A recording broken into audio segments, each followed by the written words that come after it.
Hello students, welcome back to my channel. Students, यहाँ आपके सामने है संस्कृत विषय का एक सैंपल पेपर जो कि कक्षा 9वीं के छात्रों के लिए है। जैसा कि आपका कल संस्कृत विषय का पेपर है, उसमें जो भी आपका सिलेबस आने वाला है उसके अकॉर्डिंग इसको तैयार किया गया है, यानी कि इसमें मोस्ट इम्पॉर्टेंट क्वेश्चंस है।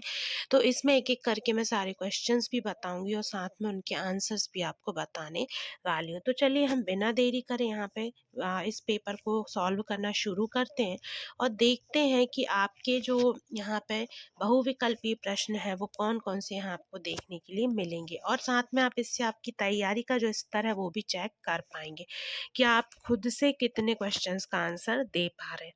तो चलिए यहाँ हम देखेंगे प्रश्न क्रमांक 1, उच्चतम विकल्पम चित्वा लिखत।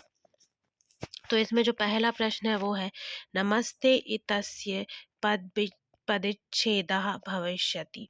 तो इसका जो आंसर है वो आपका हो जाएगा ऑप्शन नंबर यहाँ पे सा, यानी कि नमः धन ते। फिर उसके बाद है अगला प्रश्न, प्रश्न क्रमांक 2, व्यंजन संधि उदाहरणम अस्ति। इसका जो उत्तर हो जाएगा वो आपका हो जाएगा बागीशा। उसके बाद फिर आएंगे हम प्रश्न क्रमांक 3 पे, हितोपदेशः इतस्य पदे संधि अस्ति। इसका जो आंसर हो जाएगा वो हो जाएगा गुण संधि। फिर उसके बाद है प्रश्न क्रमांक 4, कर्मधाराय समासस्य उदाहरणम अस्ति। तो इसका जो उत्तर है वो हो जाएगा महापुरुषः। फिर है प्रश्न क्रमांक 5, पंचरात्रम पदे समासा अस्ति। तो इसका हो जाएगा यहाँ पे जो उत्तर है वो हो जाएगा दिगु समासा। फिर है अंतिम प्रश्न, द्वंद्व समासस्य उदाहरणम अस्ति। तो इसका जो आपका उत्तर हो जाएगा यहाँ पे वो हो जाएगा धर्माथौ। ये जो है ये इसका आंसर हो जाएगा। अब उसके बाद आगे बढ़ते हैं और देखते हैं हम प्रश्न क्रमांक 2। प्रश्न क्रमांक 2 है कोष्टकात चित्वा रिक्त स्थानानि पूर्यत। यहाँ पे कोष्टक में दिए गए शब्द आपको चुन के लिखना है रिक्त स्थानों की पूर्ति के लिए। तो पहला है अस्तमय इतस्य विलोम पदम खाली स्थान अस्ति। तो इसका हो जाएगा उत्तर की अस्तमय का जो विलोम है यानी उल्टा है वो क्या होगा, तो वो हो जाएगा उदय।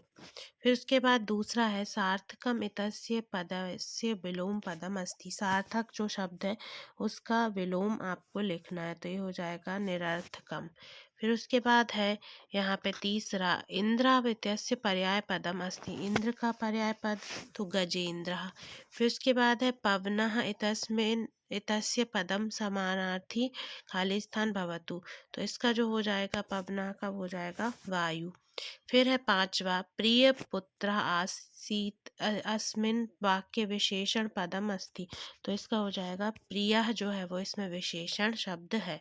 फिर है छठवा, अहम एक वृक्षम पश्यामि पदे विशेष पदम। तो इसमें विशेष पद क्या होगा, एकम होगा इसका विशेष पद। तो ये थे आपके खाली स्थान के उत्तर। उसके बाद आ जाते हम उचितम मेलनम कुरुत। तो यहाँ पे हम पहला देखेंगे, पहला है भ्रमित्वा। तो इसकी जो सही जोड़ी हो जाएगी वो हो जाएगी यहाँ पे कित्वा। आधा का होगा यहाँ पे कित्वा, इसमें प्रत्यय है। उसके बाद फिर बाला। तो बाला जो है, बाला में है आपका टाप प्रत्यय। ये यहाँ पे ढा गलत है, ये हो जाएगा टाप। यहाँ पे टाप होगा बाला का, टाप प्रत्यय, ठीक है। उसके बाद फिर गंतुम। तो गंतुम का हो जाएगा यहाँ पे तुमुन प्रत्यय। फिर उसके बाद है तंद्रालु भवती। तो इसका जो हो जाएगा सही जोड़ी बाला। फिर है गीतिम गातुम कथयति। तो इसका हो जाएगा मृदुम। फिर उसके बाद है वाणिक पुत्रस्य नाम। तो वाणिक पुत्रस्य नाम का हो जाएगा जीर्ण धना, ठीक है। तो ये पूरी आपकी सही जोड़ी हो गई। उसके बाद फिर अगला जो क्वेश्चन है वो है आपका क्वेश्चन नंबर 4। तो क्वेश्चन नंबर 4 में आपको क्या करना है, एक पदेन उत्तरम लिखत। एक पद में इसके उत्तर लिखना है। तो यहाँ पे देखेंगे हम। फिर उसके बाद है फर्स्ट नंबर का जो क्वेश्चन है वो है गच्छति क्रिया पदे का धातु अस्ति। तो इसका जो उत्तर हो जाएगा, गच्छति जो क्रिया है उस पे क्रिया, इसमें क्या है धातु क्या है, तो वो हो जाएगी आपकी यहाँ पे गम, ठीक है ना, गम जो है वो इसका उत्तर हो जाएगा। फिर दूसरा है अस धातु लट लकार से उत्तम पुरुष से एक वचनम लिखत। तो अस धातु का लट लकार में उत्तम पुरुष में एक वचन लिखना है, तो ये हो जाएगा अस्मिन। उसके बाद फिर आगे बढ़ेंगे, देखेंगे प्रश्न क्रमांक 3, लभते इति रूपम कह लकारः लकारे भवति। तो इसका हो जाएगा उत्तर लट लट। ठीक है, उसके बाद फिर है गम धातु लट लकार से मध्यम पुरुषस्य बहुवचनम लिखत। फिर उसके बाद है आपका यहाँ पे जो गम धातु से जो शब्द बनेगा वो हो जाएगा गमिष्यत। गमिष्यत ये हो जाएगा इसका सही शब्द। उसके बाद फिर है प्राउपसर्ग युक्ता एकम वाक्यम लिखत। तो प्राय उपसर्ग से आपको एक शब्द बनाना, तो हो जाएगा प्रयासः प्रकारः, कोई भी शब्द बनेगा उससे आपको एक वाक्य बनाना है, ये आपको खुद कर लेना है। ठीक है, कोई भी वाक्य आप बना सकते हैं, जो आपको मनपसंद जो वाक्य रहे मन में आए उसको लिख दीजिए। फिर है निर्गच्छति अस्मिन् पदे उपसर्गस्य नामः लिखत। तो निर्गच्छति इसमें जो उपसर्ग है वो लिखना है, तो ये हो जाएगा आपका निर। ठीक है, तो यदि आपसे वाक्य ना बने तो आप ऐसे भी लिख सकते हैं किसी का भी नाम, उसके बाद लिखेंगे यहाँ पे जैसे कि मान के चलिए राम, तो राम प्रयासः करोति। ठीक है, तो ऐसे करके आप लिख सकते हैं। फिर उसके बाद आते हैं हम नेक्स्ट क्वेश्चन पे। नेक्स्ट क्वेश्चन है आपका शुद्ध वाक्यानाम समक्षम आम और अशुद्ध वाक्यानाम समक्षम ना इति लिखत। मतलब यहाँ पे आपको आम और ना लिखना है। पहला है पित्रः शब्द तृतीय विभक्त्या अस्ति, तो ये आपका हो जाएगा सत्य। फिर उसके बाद दूसरा है यहाँ पे नदी शब्द उकारांता अस्ति, तो ये हो जाएगा असत्य। फिर है तीसरा बालक शब्द नपुंसक लिंगे भवति, तो ये आपका सत्य हो जाएगा।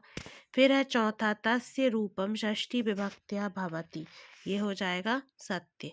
फिर है अद्य अव्ययस्य अर्थम आज इति अस्ति। ठीक है, तो अद्य अवयव जो है उसका अर्थ आज है, तो ये भी सत्य हो जाएगा। फिर है छठवा कच्छपा शनै शनै चलति अस्मिन् वाक्य अव्ययम नास्ति। तो कछुआ धीरे धीरे चलता इस वाक्य में अव्यय नहीं है, तो ये गलत है। ठीक है, उसके बाद यहाँ पे आपके ये जो ऑब्जेक्टिव टाइप क्वेश्चंस थे वो सारे ख़त्म हो जाते हैं।